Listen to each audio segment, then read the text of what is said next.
Բարև ձեզ հարգելի բարեկամներ, Սփյուռքի ձայնը հեռուստահանդեսը դարձյալ ձեզ հետ է։ Անցյալ շաբաթ Մերձավոր Արևելքի հիմնադրամը Near East Foundation-ը տոնեց իր 100-ամյակը։ Այժմ սիրով ուզում եմ ձեզ ներկայացնել մեր պատրաստած ակնարկը այդ բացառիկ միջոցառման մասին։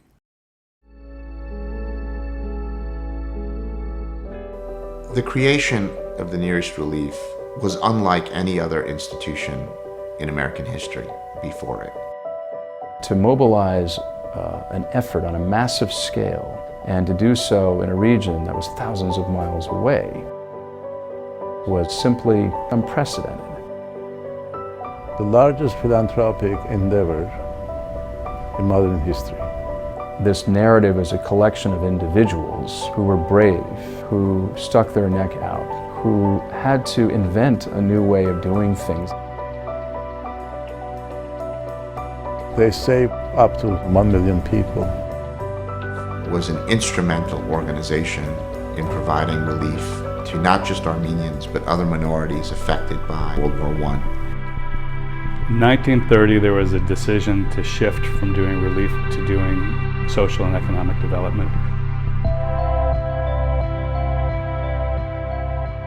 We were the key implementing partner of the Marshall Plan in Greece after World War II. The effects of the Near East Foundation's work are spreading throughout Iran. In Iran in the 1960s and 1970s, the Near East Foundation was largely credited with helping the government establish primary schools throughout the country. This story will be matched many times over under the Point 4 program. We were asked by USAID to help with emerging countries in Africa when they were coming out of colonial rule to do something that we did really well, which was to establish hands-on agricultural colleges.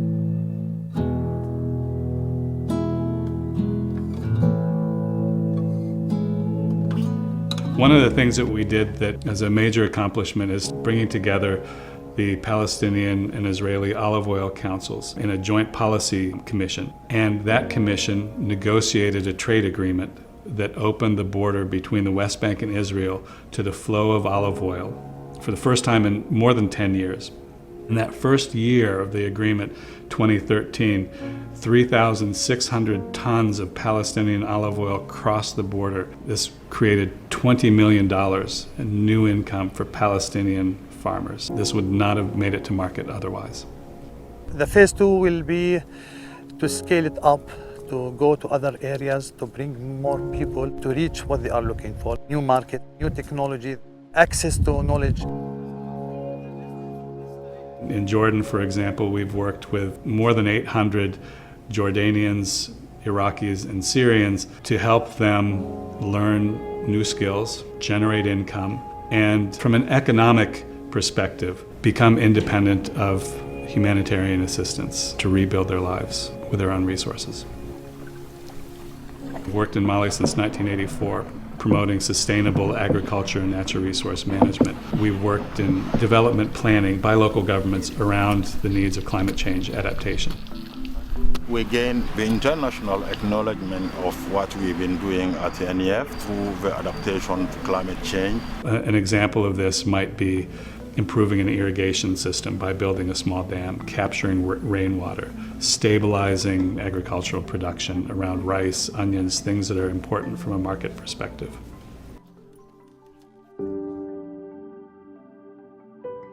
It's a time to take stock of everything that the organization has achieved and the influence that it's had. I mean, some of the things that we take for granted now in terms of international diplomacy, development assistance, it started in 1915 with the Near East Foundation.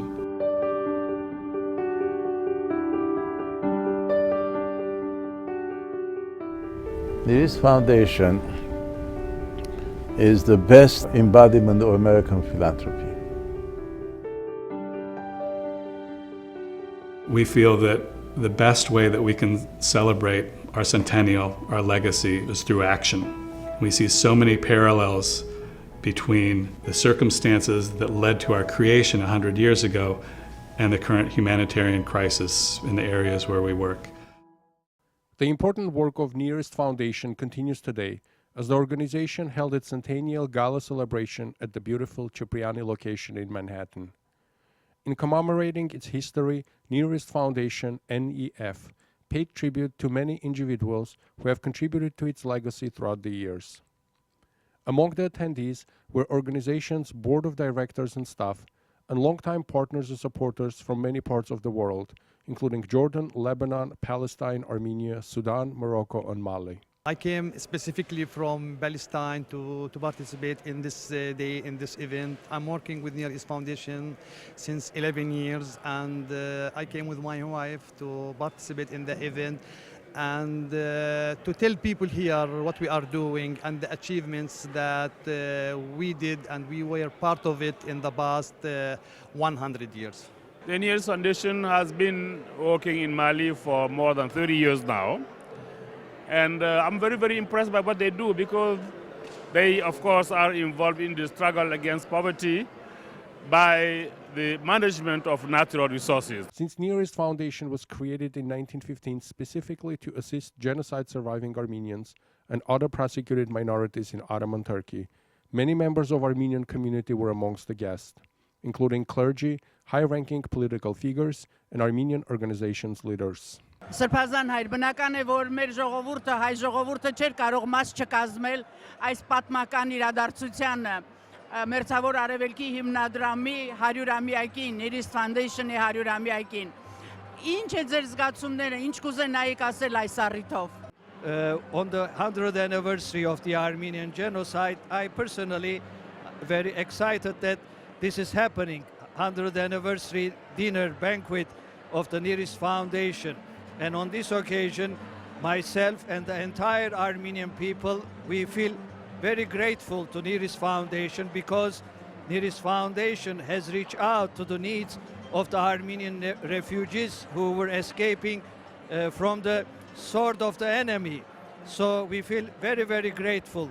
Եվ նաև այս առիթով մենք գաղութենք, որպեսզի այս զգացողությունը հասնելու անոնք, որոնք կարոդիալներ են եւ կամ անոնք, որոնք օգնության պետք ունին, շատ կարեւոր է։ Մանավանդ այս օրերուն մենք կսկանք, կտեսնենք ինչ որ կբադայի մերձավոր արևելքի մեջ, այդ առիթով նաև իբրև հայ ժողովրդի զավակներ Հայաստանի այս առաքելական եկեղեցի թերևս պետք է ուխտենք, որպեսզի մենք ալ կարողանանք հասնել բոլոր այն անձերուն, անհատներուն կամ ժողովուրդներուն, որոնք մեզ նման ինչ որ բադայեցավ 100 տարի առաջ քաղաքականության ճանապարհի վրա են։ Ես կրկին իմ քննադանքը, իմ օրհնությունը կփոխանցեմ.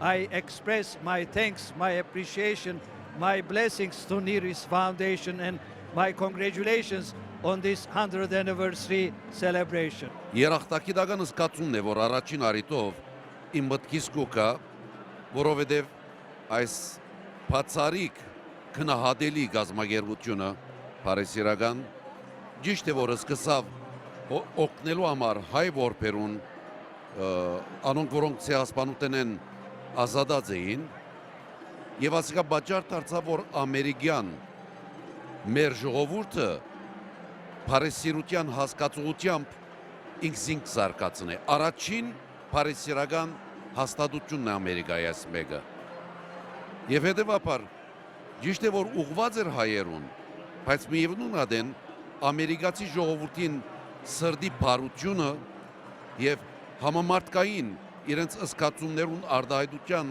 լավագույն նշաններ, որ իրենք կատարեցին։ Ես նախ շնորհակալություն կհայտնեմ, որովհետեւ գուկամ այն հողին վրա են, որ կպատկաներ իրենց։ Մեր Անտիլիասի Գիլիգյան կաթողիկոսությունը մերձավոր արևելքի այս հաստատության կբարդեն։ Իրենց էր մեզի դվին։ Եվ շնորհիվ իրենց հերանեկարին, որ այս հաստատության մեջ մարդիկ պիտի ուսանին, որպեսզի իրենց ասկը գազմագերբեն, իրենց ծրագիրը եւ մեր ժողովրդին դեսիլքը ճշմարտություն դարձավ։ Անոր համար ամենայն սրտով, նաեւ հանուն վեհապար հայրապետին շնորհակալություն կհայտնեմ Մերձավոր Արևելքի այս հաստատության։ Mr. Ambassador, congratulations. It's a beautiful occasion to be here to celebrate 100th anniversary of this magnificent foundation.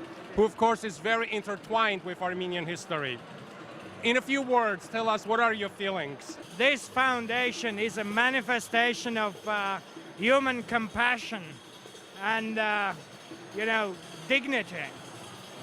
100 years ago, our nation, the Armenians, our people, they have in a most difficult condition, in a condition of survival. And they had the compassion, the solidarity of the American people. This foundation has been built to support us, the Armenians. Now, 100 years on, when you look at it, I think this is a very important, emotionally very charged year for Armenians because, 100 years on, we were supposed not to be. And today, we are commemorating in dignity the victims of the Armenian genocide. But we are also celebrating the celebration of Armenian identity, of the survival and revival. And that's the power, I think, of the message of the day. If not for this organization and the work they did in 1915 and thereafter, I wouldn't be here. My mother was left at the age of 7 in her hometown and hidden in a missionary establishment, and was picked up and taken to Alexandropol, where she lived in a Near East relief orphanage for 7 long years, and she survived. And if you know Alexandropol or Gyumri today, you'll know what the conditions are like. So because of this organization, our whole family exists today. And I think of her right now, and if she was looking down, she'd say, because I remember in her memoirs, she would talk about Near East Foundation, Near East Foundation. Amongst the invited guests was also Haik Kocharian, director of Armenian Genocide Museum in Yerevan, who traveled to New York to take part in celebration. The museum houses large permanent exhibition dedicated to the work of Near East Foundation, called Near East Relief during the dark days of Armenian genocide. Պարոն Դեմոյան, ուրախ եմ, որ այստեղ եք, եւ բնական է, ինչպես կարող եք դուք մասնակից չլինել այս Մերձավոր Արևելքի հիմնադրամի 100-ամյակին, Near East Foundation-ի 100-ամյակին, ուղղակիորեն կապված է մեր ժողովրդի հետ, ուղղակիորեն կապված է ցեղասպանության հետ եւ բնականաբար մեր սիրելի Հայկ Դեմոյանի, որ այսօր աշխարհին ներկայացրեց արժանավայել հայոց ցեղասպանության թանգարան։ Ինչ է ձեր զգացումը այսօր։ Մեծավոր Արևելքի ամերիկյան նպաստամատույցի պատմությունը իսկապես մի փառահեղ էջ է, ոչ միայն ամերիկյան հայկական պատմության եւ հիշողության մեջ, այլ ընդհանրապես մարդկության պատմության հումանիտար միջամտությունների պատմության մեջ, որտեղ սա իր բնույթով աննախադեպ է, երբևիցե համաշխարհային պատմության մեջ չէր եղել մի դեպք, երբ որ մի կառավարությունը, մի ժողովուրդը իր սահմաններից հազարավոր մղոններ այն կողմ փորձեց օգնության ձեռք մեկնել, գիտակցելով վտանգի, ոչնչացման վտանգի տակ հայտնված այդ ժողովուրդների հետագա ճակատագրի ապահովման կարևորությունը։ Իհարկե ահռելի բաժին, առյուծի բաժինը հասավ հայ գաղթականներին եւ վերապրածներին օգնության։ Սկզբնական շրջանում շատ համեստ մի թիվ էր, որպես թիրախ վերցված, մի քանի 100,000, բայց այնուհետև 10 տարիների ընթացքում հանգանակվեց ահռելի մի գումար, այն ժամանակվա համար $113 միլիոն։ Հաշվումները ցույց են տալիս, դա մոտավորապես 5-ից 6 միլիարդ դոլար է այսօրվա դոլարի վերածված։ Սա իսկապես համաշխարհային պատմության մեջ աննախադեպ մի երևույթ է։ Այսօր զգացումները չեմ ասի հակասական է, որովհետև ամբողջ տարվա ընթացքում մենք 100 տարելիցի հետ կապված տարաբնույթ ձեռնարկներ կազմակերպեցինք։ Այս միջոցառումը, այս հիշատակի արարողությունը, այ ոգեկոչման արարողությունը հարգանքի տուրք է բոլոր այն ամերիկացիներին, ովքեր մասնակցեցին թե հանգանակություններին, թե տեղում Մեծավոր Արևելքում, շատերը վճարեցին իրենց կյանքով, զոհվեցին, առաքելության ժամանակ հիվանդությունների զոհ դարձան, բայց Ամերիկայի ժողովուրդը սկսած նախագահից մինչև սովորական քաղաքացին, քաղաքապետեր, նահանգապետեր, ամենքն իր ձևով, հետաքրքիր ձևով, երբեմն արտարոտ ձևով փորձում էին ուշադրությունը հրավիրել ամերիկացիների եւ ոչ միայն ամերիկացիների, որպեսզի նրանք օգնության ձեռք մեկնեին Մեծավոր Արևելքի տառապած ժողովուրդներին։ Պարոն Դեմոյան, ուզում եմ առիթից օգտվել եւ ձեզ մի հարց տալ։ Գիտեք, որ Վաշինգտոնում հայոց ցեղասպանության թանգարանը արդեն որքան ժամանակ է անմխիթար վիճակում է։ Արդյոք միտք ունի Հայաստանի հայոց ցեղասպանության թանգարանը որևէ ձևով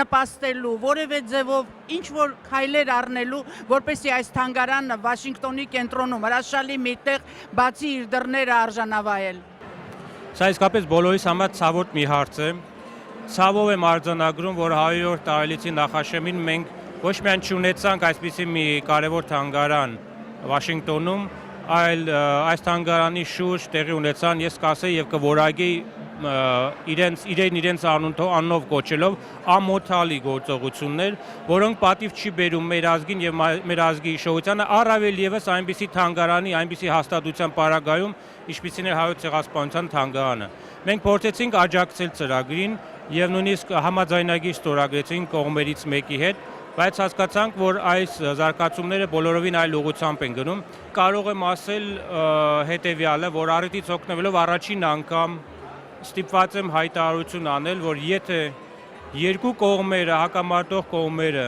ծերմբա մնան հակամարտությունից եւ գերակա շատ դարձնեն հայոց ցեղասպանության թեմային կամ միգուցե հենց նույն մեծավոր արևելյան նպաստամատույցի, որպես բացառիկ ամերիկյան հիշողության մի դրվագի թանգարան պատրաստել, ես ամենայն պատասխանատվությամբ հայտարարում եմ, որ հայոց ցեղասպանության թանգարան ինստիտուտի ստեղծագործական կազմը, որ կարողացավ այս տարի թե մշտական ցուցադրությունը պատրաստել Ծիծեռնակաբերդում գտնվող հայոց ցեղասպանության թանգարանի, ինչպես նաև 30-ից ավելի ժամանակավոր ցուցադրություններ մշակեց եւ աշխարհի տասնյակ երկրներում ցուցադրեց, ահա մենք ամենայն պատասխանատվությամբ պատրաստ ենք անվճար, կրկնում եմ, անվճար որևէ մեկ ցենտ չպահանջելով պատրաստել եւ աշխատել որքան էլ որ դա պահանջվի այսպիսի թանգարան պատրաստելու, այսպիսի ցուցադրություն պատրաստելու համար։ Մենք պատրաստ ենք, ուղղակի ակնկալում ենք, որ բարի կամքը եւ առողջ բանականությունը կհաղթահարի եւ կողմերը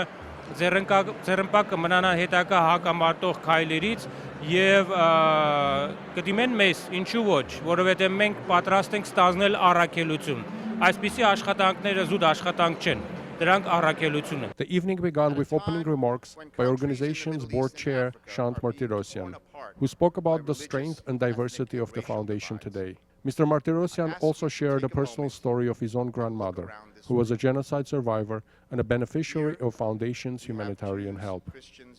At the end of his speech, Shant Martirosyan presented the Centennial Founders Award to the Cleveland Age Dutch Foundation for their ongoing support and commitment to NEF's work and mission. Congratulations on this wonderful day, 100th anniversary. A lot to be proud of, a lot of history to look back to.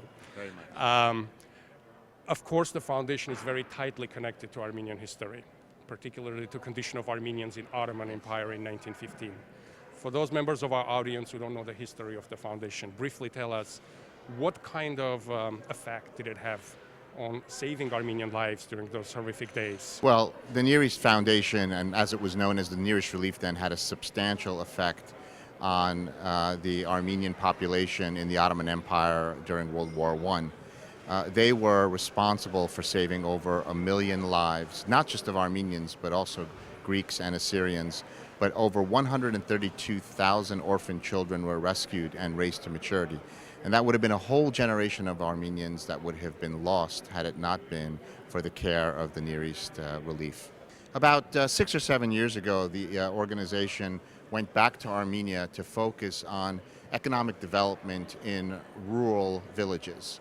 And we worked with local partners in Gehargunik, GCCI with the Gehargunik Chamber of Commerce, Business Paretta, and other organizations partnered with us where we provided workshops and training seminars to help people start small businesses. In his speech, Near East Foundation President Charles Benjamin spoke about the legacy of the organization and thanked the supporters who helped to fuel the organization's work and mission throughout the years.